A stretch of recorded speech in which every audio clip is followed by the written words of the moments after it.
Record. ওকে, আশা করি এবার সবার দেখা যাবে, যারা হচ্ছে ফোন থেকে তারাও দেখতে পারবেন। যারা ফোন থেকে দেখতেছেন তারা কি স্ক্রিন ক্লিয়ারলি বুঝতে পারতেছেন লেখাগুলো? একটু আমাকে শেয়ার করেন। জি স্যার। জি স্যার। জি স্যার। জি স্যার। জি sir. That's good, thank you so much. আমরা এবার একটু প্রোগ্রামটা আমরা একটু গো এর কাজটা দেখবো আর কি, যে গো এর কাজটা কিভাবে করে। ধরুন আমরা একটা ভয়েড মেইন দিলাম, ভয়েড মেইন দেওয়ার পরে আমরা এখানে লিখলাম হচ্ছে ধরেন printf। আমরা বললাম যে প্র্যাকটিস,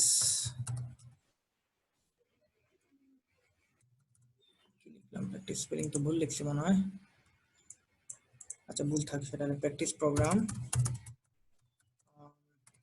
গো টু।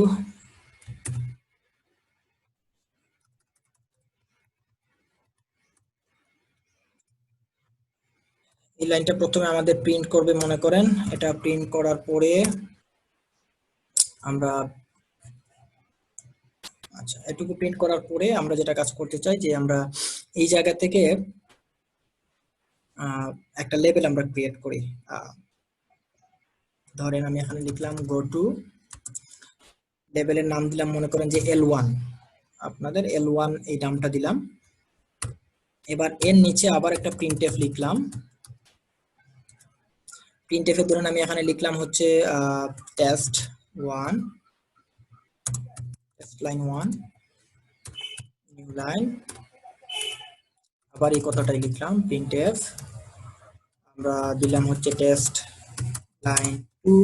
আমি কিন্তু আর কোনো কন্ডিশন দিচ্ছি না, জাস্ট আপনাকে গো টু লেভেলের কাজটা বোঝানোর জন্য আমরা কাজটা করতেছি। এবার ধরেন আমি এখানে লিখলাম যে আমরা L1 নামে একটা এই যে লেভেল বলছিলাম, এই L1টা আমরা এখানে লিখলাম।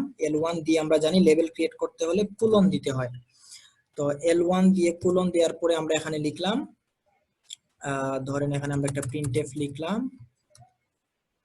এই প্রিন্টএফ এ লিখলাম যে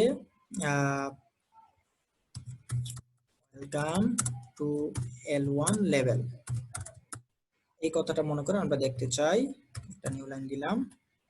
আচ্ছা, সো এবার যদি প্রোগ্রামটা রান করি, দেখেন বেসিক কথা হচ্ছে আমরা যদি নরমালি প্রোগ্রামটা রান করি, তাহলে প্রোগ্রাম রান করলে প্রথমেই প্রিন্টএফ এটা দেখাবে, তারপর হচ্ছে এইটা দেখানোর কথা, তারপর এইটা, তারপর এইটা, প্রিন্টএফ তো এভাবে যাওয়ার কথা ছিল। তাহলে যেহেতু আমরা গো টু এই ফাংশনটা ব্যবহার করছি, এই মানে স্ট্রাকচারটা ব্যবহার করছি, সে যেটা করবে আপনার এই প্র্যাকটিস প্রোগ্রাম 1 গো টু এই প্রথম লাইনটা প্রিন্টএফ করার পরে সে L1 এই লেভেলটাকে কল করে ফেলছে। সো কল করার কারণে সে এই জায়গা থেকে জাম্প দিয়ে সে L1 এ চলে আসবে। দ্যাট মিন্স এই যে মধ্যখানে যে দুইটা লাইন, এই দুইটা লাইনকে সে এক্সিকিউট করবে না। আমরা যদি একটু রান করে দেখার ট্রাই করি তাহলে দেখি যে আসলে এটা কি রকম কি আউটপুটে আসতেছে। দেখেন আমি এটাকে একটু এদিকে নিয়ে দেখাই। সো দেখেন practice program on go to topic, এইটা প্রথমে এই লাইনটা দেখাচ্ছে, দেখানোর পরে welcome to L1 level, that means test line 1 test line 2 এই যে দুটো লাইন আমরা লিখছিলাম, এই দুটো লাইন কিন্তু সে দেখাচ্ছে না। এই না দেখানোর কারণ হচ্ছে আমরা সহজেই বুঝলাম যে আবার সে ওইখানে জ্যাম করে চলে আসছিল। আবার যদি আমরা এখানে কাজটা করি, ধরেন আমরা এখানে আবার কল করলাম এই L1 থেকে বের হয়ে, আমরা এখানে আবার লিখলাম গো টু L1, এই যে আবার গো টু L1 লিখলাম, এই গো টু L1 লেখার কারণে আমাদের এখানে একটা প্রবলেম ক্রিয়েট হবে। আমরা দেখি যে কি হচ্ছে, দেখতেছেন এই লাইনটা welcome to L1 level, L1 লেভেলটা কিন্তু আনলিমিটেড টাইম দেখাতেই আছে। এর কারণটা কি কেউ একটু বলতে পারবেন যে কেন এই লাইনটা আমরা আনলিমিটেড বার দেখতে পাচ্ছি, যেন এটা কিন্তু এখন এক্সিকিউটিভ হচ্ছে? আমাকে একটু বলতে পারবেন যে কেন এই ওয়েলকাম টু L1 লেভেল এটাকে বারবার দেখাচ্ছে আমাদের? স্যার এখানে একটা লুপ ক্রিয়েট হইছে। আচ্ছা, এখানে স্যার লুপ যে স্যার ক্রিয়েট হয়েছে স্যার, ওই লুপটার স্যার মানে আসলে কই স্যার স্টপ হবে ওইটা স্যার মানে বলা নাই স্যার, ওই জন্য স্যার লুপটা স্যার বারবার চলতেই আছে। স্যার ব্রেক ইউজ করা যেতে পারে স্যার। এখানে আপনি ব্রেক ব্যবহার করতে পারেন, বা এখানে যেটা ব্যাপারটা হচ্ছে এজন্য আপনাকে একটা কথা বলা হয়েছিল, আপনাকে যখন গো টু নিয়ে আপনাকে আমরা মানে লেকচারটা দিয়েছিলাম, সেখানে একটা কথা বলা ছিল যে এটা যেন আপনার এই যে highly discouraged in any programming language, কারণ এটা অনেক সময় আপনাকে ডিফিকাল্ট টু ট্রেস, মানে কন্ট্রোল ফ্লোটা ট্রেস করা অনেক সময় ডিফিকাল্ট হয়ে যেতে পারে। এর কারণ হচ্ছে আপনি যখন গো টু L1 দিচ্ছেন, এই গো টু লেভেলের কাজটাই হচ্ছে আনকন্ডিশনাল জাম্প, মানে কোনো কন্ডিশন ছাড়া সে জাম্প করবে। সো আপনাকে যখন কোনো একটা কিছু স্টপ করতে হয় সেক্ষেত্রে কোনো না কোনো একটা কন্ডিশন দিতে হয়। সো এখানে যেটা প্রবলেমটা হচ্ছে যে আপনার গো টু L1 এই জায়গা থেকে সে এই L1 এ প্রিন্ট করতেছে, এই L1 টা প্রিন্ট করার পরে আবার সে এই লাইনটা এক্সিকিউট করবে। এই লাইনটা এক্সিকিউট করার কারণে সে আবার L1 এ চলে, এখান থেকে সে আবার জাম্প করে L1 এ চলে যাচ্ছে। L1 এ যে এই লাইনটা প্রিন্ট করতেছে, প্রিন্ট করে আবার দেখতেছে L1, মানে L1 এ আসে আবার কল করে, মানে সে তাকে বারবার কলই করতেছে। এখান থেকে আবার জাম্প করে উপরে যায়, আবার দেখেছে তাকে জাম্প করতে বলা হয়েছে, সে আবার জাম্প করে, মানে একটা মানুষকে বারবার জাম্প করতেই বলা হচ্ছে, সে জাম্প করতেই আছে। ব্যাপারটা বুঝতে পারছেন? সো এখানে আসলে যদি এভাবে আপনি দেন তাহলে স্টপ করার কোনো ওয়ে নেই, আপনি অন্য কোনো একটা তাহলে এখানে লেভেল অন্যভাবে ব্যবহার করতে হয়। সো এজন্যই আপনি লেভেলের ক্ষেত্রে খেয়াল রাখবেন যেন এরকম কোনো একটা আনকন্ডিশনাল লুপ তৈরি হয়ে না যায়, যেটা হচ্ছে আনলিমিটেড বার চলতেই থাকবে। সো আমরা এখানে চাইলে আপনি যদি এরকম কাজ করার প্রয়োজন হয় সেক্ষেত্রে আপনি উপরে বারবার, সাপোজ আমরা এই printf welcome to L1 level, এটা আমরা 2 বার দেখতে চাই বা আমরা 3 বার দেখতে চাই। সো আপনি চাইলে এখানে মনে করেন যে এই গো টু L1 লেভেল এটাকে আপনি 2 বার কল করলেন, এটা উপরে করতে পারেন, কিন্তু যদি নিচে করেন তাহলে বারবার ওই যে বললাম এক্সিকিউট হয়, মানে বারবার এটাকে কল করে ফেলবে। বা আপনি কোনো একটা ইফ এর মধ্যে দিতে পারেন, তখন সেটা ইফ এলস কন্ডিশনের উপর বেসিস করে দিতে পারেন। এই যে দেখেন এখানে হচ্ছে আমরা welcome to L1 level go to L1 A call করার পরে সে আসলে, আচ্ছা আমাকে এখানে একটু বলেন, আপনাকে কোয়েশ্চেন করি। দেখেন এখানে কিন্তু আমরা গো টু L1 এই কথাটা 2 বার লিখছি, কিন্তু ওয়েলকাম টু L1 লেভেল একবার দেখাইছে, আর কারণটা কি কে বলতে পারবেন? আমার মনে হয় কি গো টু নিয়ে কি আপনাদের কোনো কোয়েশ্চেন আছে কিনা, গো টুর ব্যাপারটা কিভাবে এটা লিখতে হবে? আমি একটা জাস্ট এক্সাম্পল দিলাম, আপনি এটাকে এবার বুঝতে পারছেন সিনট্যাক্সটা কি হবে। এবার আপনি চাইলে অনেকগুলো লেভেল ক্রিয়েট করতে পারেন। আমরা L1 ক্রিয়েট করছি, আমরা চাইলে এখানে L2 নামে একটা ক্রিয়েট করতে পারি লেভেল, L2, বা মনে করেন যে লেভেল নামে একটা আমরা লেভেল ক্রিয়েট করতে পারি, না যে কোনো একটা নাম দিতে পারি আমরা। তো লেভেল 2 নামে ধরে একটা নাম দিলাম, মানে আমি ভিন্ন নাম দিলাম যাতে আপনারা বুঝতে পারেন যে অনেকগুলো নাম দেওয়া যায়। এখানে হচ্ছে ধরেন আপনি প্রিন্টএফ দিলেন একটা কিছু, কি দিলাম, ধরেন এখানে ওয়েলকাম টু লেভেল 2, এটাই মনে করেন আমরা প্রিন্ট করলাম এখন। সো এই ক্ষেত্রে দেখেন আপনার এই লাইনটা তো এক্সিকিউট হচ্ছে না, থাক সমস্যা নেই। আমরা গো টু L1 এ যখন আসবো, L1 এ আসার পরে সে এই লাইনটা এক্সিকিউট করবে। এই লাইন এক্সিকিউট করার পরে কিন্তু এখানে যেহেতু কোনো কন্ডিশন নাই, কিছুই থামতেছে না, এর পরের লাইন সে এই লাইনটা অটোমেটিক্যালি সে এক্সিকিউট করবে, মানে আমি এটাকে যদি কল নাও করি সে অটোমেটিক এক্সিকিউট করবে। ব্যাপারটা বুঝতে পারছেন? সো আপনার যদি কখনো প্রয়োজন হয় যে আপনি লেভেল এটা ক্রিয়েট করলেন, এটাকে আপনি কল করতে চান, সেক্ষেত্রে আপনাকে এটা এনশিওর করতে হবে যে আপনি যে জায়গা থেকে কল করতেছেন সেটা যেন এই এটাকে এক্সিকিউট করে, মানে এই L1 এর মধ্যে যেন না পড়ে যায়। যেমন আপনি যদি এখানে আপনি কল করেন যে গো টু লেভেল 2, তাহলে আমরা জানি যে এটা এক্সিকিউট হবে না। কেন হবে না? কারণ এই লাইন থেকে সে জাম্প করে এই জায়গায় চলে আসবে, আর এই জায়গায় চলে আসলে এখানে আমরা যত কিছু লিখি না কেন কোনো কিছুই সে এক্সিকিউট করবে না। ঠিক আছে?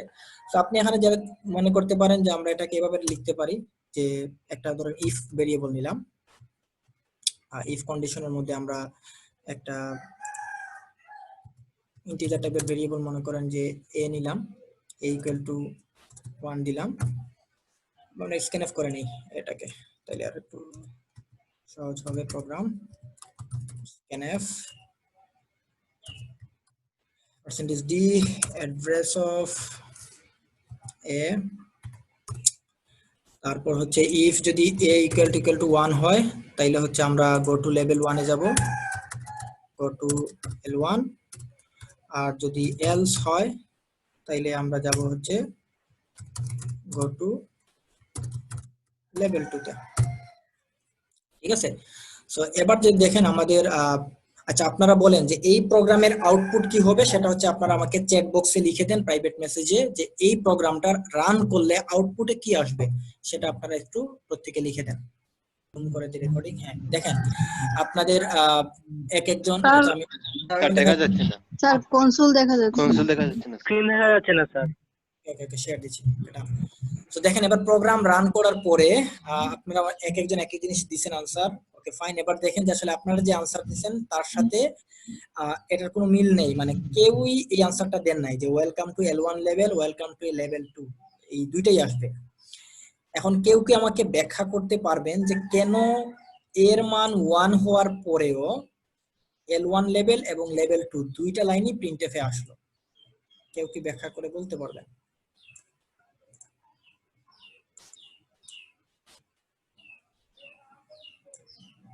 প্রোগ্রামটা আপনাদের সামনে রাখলাম, যে এই আউটপুটটা আসার কারণটা কি, কেন আসলো, কেউ কি একটু ব্যাখ্যা দিতে চান কিনা?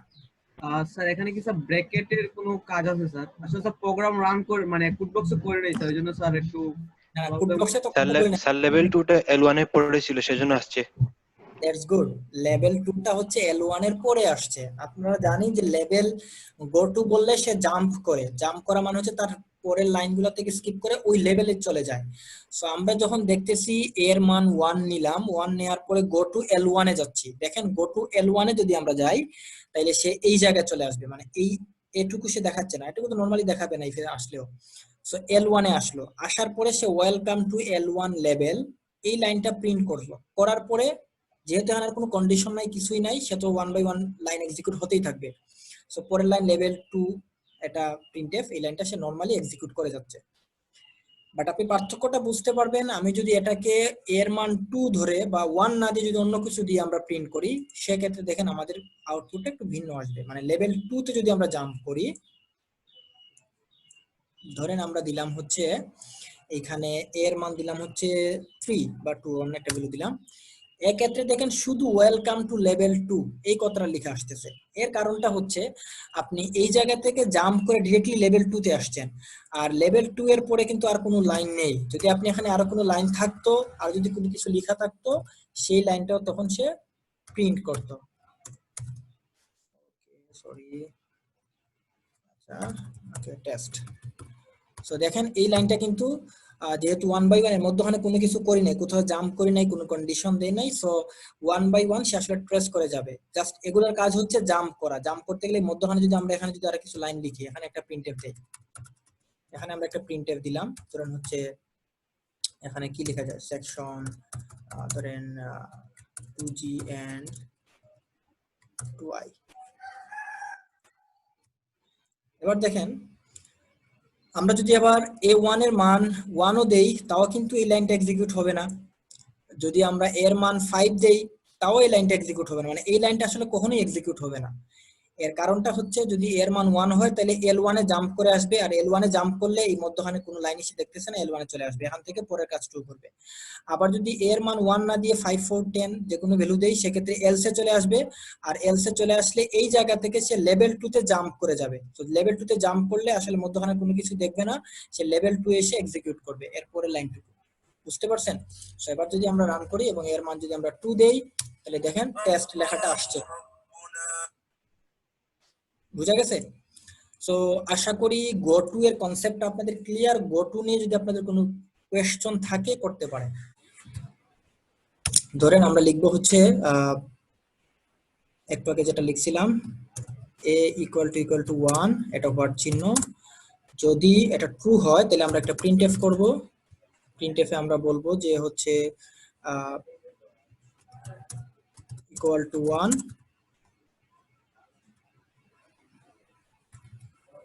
এইটা আমরা দেখাবো। প্রিন্টএফ একটা কোলন দিয়ে প্রিন্টএফ,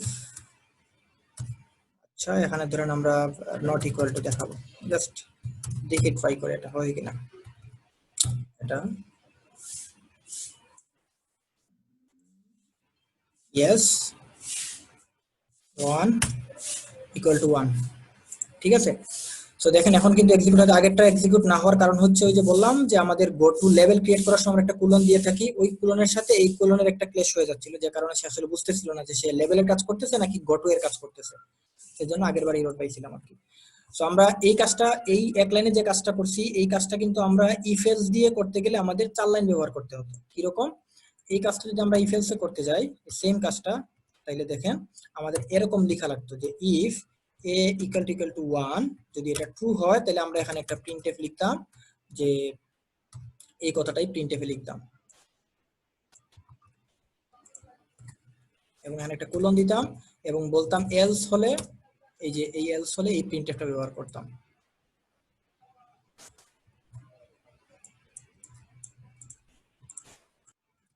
অর্থাৎ এই যে 4 লাইন লিখতেছি, এই 4 লাইনের কাজটা আমরা এক লাইনে করে ফেলতেছি। অর্থাৎ শুরুতে একটা কন্ডিশন দিচ্ছি, এই কন্ডিশন যদি ট্রু হয় তাহলে এই কোলনের প্রথম অংশটা, প্রথম যে এক্সপ্রেশনটা, এটা এক্সিকিউট হবে, আর যদি এর মান এটা ফলস হয় তাহলে দ্বিতীয়টা মানে এক্সিকিউট হবে। সো আমরা যদি এই লাইনটাকে হাইড করে ইফ এলসটা এক্সিকিউট করে দেখি যে আসলে ইফ এলস কি আসতেছে। দেখেন ইফ এলস এর মান যদি আমরা 2 দেই তাহলে দেখেন নট ইকুয়াল এই কথাটা আসতেছে। তো সেম কাজটা যদি আমরা এখানে এটা উঠাইয়া ফেলি এবং রান করি, 2 দিলে দেখবেন একই জিনিস, নট ইকুয়াল নট ইকুয়াল। একটা হচ্ছে টার্নারি অপারেটর থেকে নট ইকুয়াল আসছে, আর একটা নট ইকুয়াল আসছে আপনার ইফ এলস থেকে। সো আশা করি আপনারা টার্নারি অপারেটরের কাজটা বুঝে গেছেন যে টার্নারি অপারেটর কি কাজ করে। সো টার্নারি অপারেটর নিয়ে আপনাদের কোনো যদি কোয়েরি থাকে বলতে পারেন যে টার্নারি অপারেটর নিয়ে আসলে বুঝেন না এমন কিছু আছে কিনা। টার্নারিতে শুধু অনলি ইফ এবং এলস এর কন্ডিশনটাই মিন করতে পারবো জি এমনটাই। জি, টার্নারি অপারেটর শুধু ইফ এলস এর মানে এখানে দেখেই বুঝতেছেন তিনটা এক্সপ্রেশন থাকবে, এজন্য এটাকে বলা হচ্ছে টার্নারি। তিনটা এক্সপ্রেশনের মধ্যে প্রথম যে এক্সপ্রেশন সেটা হতে পারে কোন একটা কন্ডিশন, এবং পরের দুইটা যে মানে হোয়াট চিহ্নের পরে এই যে মানে হোয়াট চিহ্নের পরে কোয়েশ্চেন মার্কের পরে যে জিনিসগুলো লিখবো সেখানে যে দুইটা এক্সপ্রেশন, প্রথমটা হবে আর এই ভ্যালু এর ট্রু এর কারণে হবে, মানে এটা আউটপুটও আসবে, আর যদি এটা ফলস হয় তাহলে ওইটা আসবে। মানে এই কোয়েশ্চেন মার্কের পরের যে দুইটা এক্সপ্রেশন হচ্ছে আলটিমেটলি রেজাল্ট। এই রেজাল্টটা এই এক্সপ্রেশনের উপরে ডিপেন্ড করবে। আর এখানে যদি তিনটা এক্সপ্রেশন ব্যবহার করতেছি এজন্য এর নাম টার্নারি অপারেটর। বুঝা গেছে? জি স্যার। সো এর সাহায্যে আপনি এরকম ছোটখাটো কাজগুলো আর কি করতে পারেন, মানে যেগুলো হচ্ছে নরমাল সিম্পল ইফ এলস দিয়ে প্রকাশ করা যায় সেই কাজগুলো আপনি টার্নারি অপারেটর দিয়ে এক লাইনে করে ফেলতে পারবেন। সো এই ছিল টার্নারি অপারেটরের কাজ। আমরা যদি এটাতে কোনো কোয়েশ্চন না থাকে তাহলে আমরা এবার একটু সুইচ কেসের ব্যাপারটা দেখার ট্রাই করব। ঠিক আছে, আমরা দেখি সুইচ কেস। তো সুইচ কেসের ক্ষেত্রে আমরা এই প্রোগ্রামে এই কাজটা করি, মানে এই কাজটাই ধরেন আমরা ইফ এলস দিয়ে করলাম না, এই ইফ এলস এর কাজটাই ধরেন আমরা এখন সুইচ কেস যদি করতে চাই, তাহলে সুইচ কেস দিয়ে করতে গেলে কি রকম করা যেতে পারে সেটা আমরা একটু দেখি। তো সুইচ কেসের ক্ষেত্রে আমরা জানি যে সুইচ কেস একটা ভেরিয়েবল তার মধ্যে পাস করা যায়। তো আমরা লিখলাম ধরে সুইচ কিওয়ার্ড, এর ভিতরে আমরা এ ভেরিয়েবলটাকে পাস করলাম, মানে ওই যে এ এটা স্ক্যানফ করলাম এবং এটাকে পাস করলাম। তারপর হচ্ছে আমরা জানি সেকেন্ড ব্র্যাকেট দিয়ে শুরু করতে হয় কাজ। এবার হচ্ছে আমাদের আসলে কেসগুলা দিতে হবে। প্রথম কেস আমরা জানি, মানে আমরা যে কাজটা করতেছিলাম এখানে যে যদি 1 হয় তাহলে আমরা দেখতেছিলাম ইকুয়াল টু 1, এই লেখাটা আমরা দেখতে চাইছিলাম। সো আমরা যেটা করলাম যে কেস 1, অর্থাৎ এই 1 লেখার মানে হচ্ছে এই এর মান যদি 1 হয় তাইলে এর সাথে ম্যাচ করবে অটোমেটিক এবং সেটা আউটপুটে দেখাবে। আমরা কি আউটপুট দেখতে চাই? আমরা আউটপুট দেখতে চাই হচ্ছে প্রিন্টএফ। এই যে এখান থেকে আমরা এই প্রিন্টএফটা নিয়ে আসি। এটা কিন্তু দেখেন একই সাথে কিন্তু আপনারা আরেকটা জিনিস শিখে যাচ্ছেন যে ইফ এলস থেকে কিভাবে সুইচ কেসে কনভার্ট করা যায়, একই মানে এটা বুঝলে ওটা বুঝে যাবেন। সো আমরা জানি কেসের ক্ষেত্রে প্রতিটা কেস পরে ব্রেক দিতে হয়, যেহেতু আমার এই কেস আর কোনো কাজ নাই, সো আমার এই কাজ শেষ করা মানে এই কেস থেকে মানে ব্রেক করে বের হয়ে যেতে হবে। ওকে, ব্রেক দিলাম। ব্রেক করার পরে আমাকে পরের কেস দিতে হবে। আর যদি আমরা কোনো কেস দিতে চাই, সো ধরেন আমি আরেকটা কেস দিতে চাই যে আমাদের কেসের মানে এর মান যদি 4 হয়, মানের মান যদি 4 হয়, আমি মনে একটা এক্সট্রা কেস দিলাম। সেক্ষেত্রে আপনি এখানে লিখতে পারেন যে ধরেন আমরা ভ্যালু ইজ 4 সাপোজ লিখলাম, ঠিক আছে, এবং এখানে অবশ্যই একটা ব্রেক দিতে হবে। এবং আর যদি কেস না থাকে, মনে করেন আমরা আর কোনো কেস দিতে চাই না, সেক্ষেত্রে আমরা অবশ্যই যেরকম এলস ব্যবহার করছিলাম এই এলস এর কাজটুকু আমরা এখানে ডিফল্ট দিয়ে করতে পারি। ডিফল্ট কোলন দেওয়ার পরে আমরা এখানে প্রিন্টএফ এ বলতে পারি যে যেটা বলছিলাম নট ইকুয়াল, এই কাজটা হয়তো আপনি এখানে করে ফেলতে পারেন। আচ্ছা, সো তারপর অবশ্য ব্রেক দিতেও পারেন, ডিফল্টের পরে ব্রেক না দিলেও কোনো সমস্যা নাই, আপনি এই ডিফল্টের পরে ব্রেক দিতেও পারেন না দিতে পারেন। সো ব্রেক না দেওয়াটাই বেটার, এক লাইন উদাই লিখে লাভ নাই। সো এই ছিল, যদি আমরা জাস্ট এই ইফ এলসটাকে সুইচ কেসে কনভার্ট করতে চাই তাহলে আপনার এই কেসটার কোনো প্রয়োজন নাই। আপাতত এটা আগে শেষ করি, অর্থাৎ সেম প্রোগ্রাম, এটা ইফ এলস দিয়ে লিখলে আপনি এভাবে লিখবেন, আর সুইচ কেস দিয়ে লিখলে আপনি এভাবে লিখবেন। রান করে দেখি আমরা একই আউটপুট আসে কিনা। তো এটা চেক করার জন্য আমরা একটা প্রিন্টএফ, দুইটা আলাদা আলাদা ব্যবহার করি। এই প্রিন্টএফ বলে দিবে ইফ এলস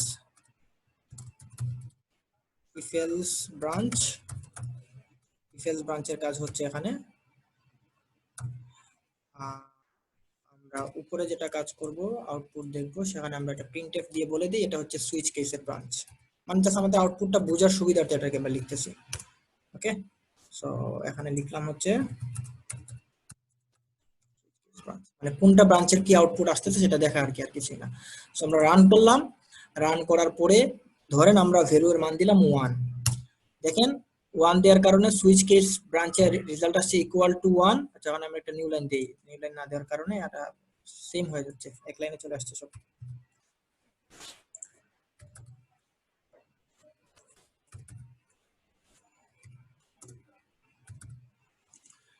ওকে, ধরেন আমরা 1 দিলাম, দেখেন সুইচ কেসের ব্রাঞ্চের রেজাল্ট আসছে ইকুয়াল টু 1 আর ইফ এলস ব্রাঞ্চের রেজাল্ট আসছে ইকুয়াল টু 1। তার মানে হচ্ছে আমরা সেম আউটপুট পাচ্ছি দুইটা থেকে।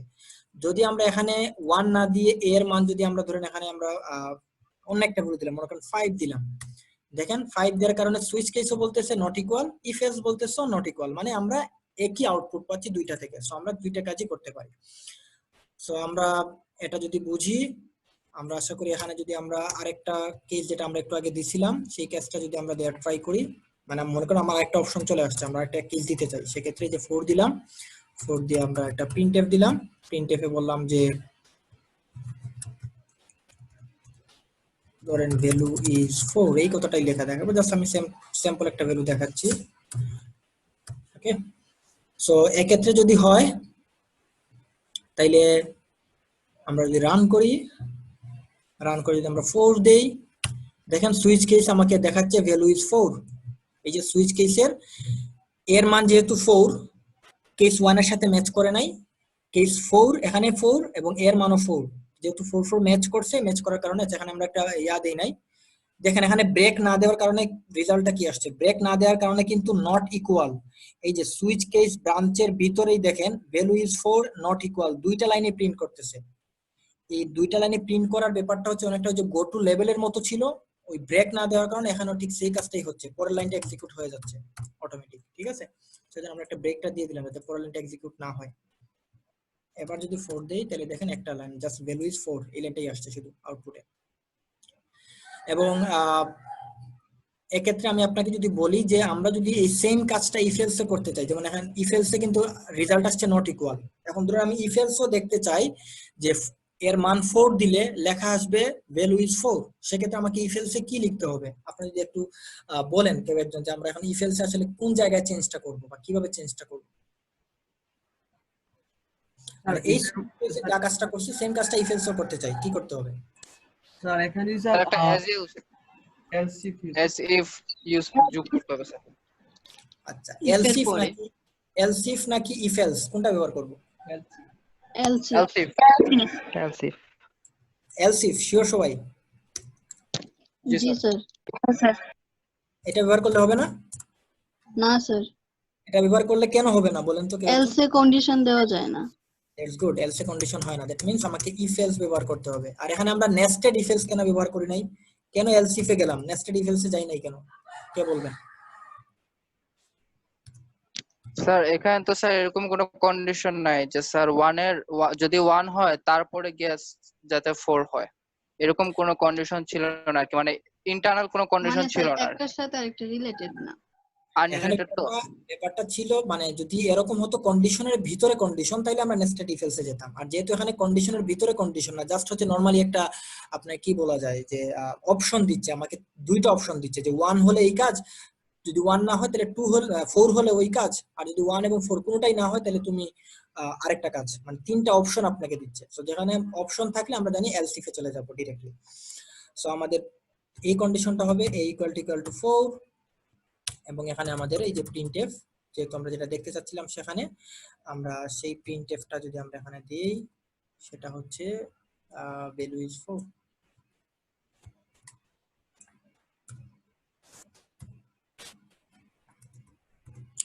তো আমরা যদি এবার এটাকে একটু রান করি তাহলে দেখি যে আমাদের আউটপুট ঠিকমতো আসে কিনা। আমরা 4 দিলাম, দেখেন এবার 4 দেওয়ার কারণে সুইচ কেসও আমার যা রেজাল্ট আসছে, ইফ এলসও আমার সেম রেজাল্ট আসছে। তো আশা করি সুইচ কেসের এই কনসেপ্টটা ক্লিয়ার আপনারা। সুইচ কেসের এই জিনিসটা আমরা এখানে প্রোগ্রাম যেটা আমাদের স্লাইডে দেখেন বাম পাশে যে স্লাইডটা দেয়া আছে, আমি স্লাইডটা যদি একটু জুম করে আপনাদের দেখাই। ওকে, এখানে দেখেন যে মানে একটা প্রোগ্রাম দেয়া আছে, প্রোগ্রামটা আপনার বাসায় প্র্যাকটিস করবেন। এখানে হচ্ছে আপনাকে জাস্ট ক্যারেক্টার ভ্যালু দিয়ে সুইচ কেস চালাইছে। সো ক্যারেক্টার ভ্যালু দিলে কেসগুলো ক্যারেক্টার টাইপের হবে, যদি আপনি ইন্টিজার দিয়ে এখানে ভেরিয়েবল দিয়ে সুইচ কেসের যে ভেরিয়েবলটা যদি এটা ইন্টিজার পাস করেন তাহলে আপনার কেসগুলো ইন্টিজার হবে। যদি আমি এটাকে ফ্লোট নাম্বার দিয়ে দিতাম তাহলে আপনাকে এখানে ফ্লোট ভ্যালুগুলাই ম্যাচ করতে হতো। সো আপনি যে ভ্যালু পাস করতেছেন সেই অনুযায়ী আপনি কেসের এই ভ্যালুগুলো দিবেন। এটার মানে এই না যে এই 1 মানে কিন্তু 1 নাম্বার কেস না, 4 মানে কিন্তু 4 নাম্বার কেস, ব্যাপারটা এমন না। আশা করি সেটা বুঝতে পারছেন। সো সুইচ কেস নিয়ে আর কোনো কারো প্রশ্ন আছে কিনা? না থাকলে আমরা মনে হয় যে মোটামুটি আজকের লেকচার সবগুলো কভার হয়ে গেছে। আর কোনো প্রশ্ন আছে সুইচ কেসের ব্যাপার নিয়ে? না স্যার। কনভার্সন যদি আমি আপনাকে ইফ এলস থেকে বা এলস ইফ থেকে যদি সুইচ কেসে কনভার্ট করতে বলি বা সুইচ কেস থেকে ইফ এলস এ কনভার্ট করতে বলি সেক্ষেত্রে সবাই পারবেন? জি স্যার। জি স্যার। জি sir. That's good. So if else নিয়ে কি আর প্রোগ্রাম দেখানো লাগবে আলাদা করে? নেস্টেড ইফ এলস নিয়ে এগুলো নিয়ে দেখানো লাগবে? তো এগুলো নিয়ে আশা করি দেখানো লাগবে না। এগুলো প্রোগ্রাম স্লাইডে একটু আপনারা দেখে নিয়েন। তারপর যদি কারো বুঝতে সমস্যা হয়, প্রবলেম হয়, নির্দ্বিধায় আমাদেরকে গুগল ক্লাসরুমে আছে অথবা আমাদের হোয়াটসঅ্যাপ গ্রুপ আছে, সেখানে আপনি আমাদেরকে জানাবেন। আমরা সবাই মিলে ট্রাই করব আপনার সেই প্রবলেমগুলো সলভ করে দেওয়ার। বাট আপনি যেন কোনো কিছুই পারেন না বলে যেন বসে না থাকেন, ঠিক আছে? প্র্যাকটিস করেন এবং আশা করি এগুলো পারবেন। সো আজকের মতো এতটুকুই ছিল।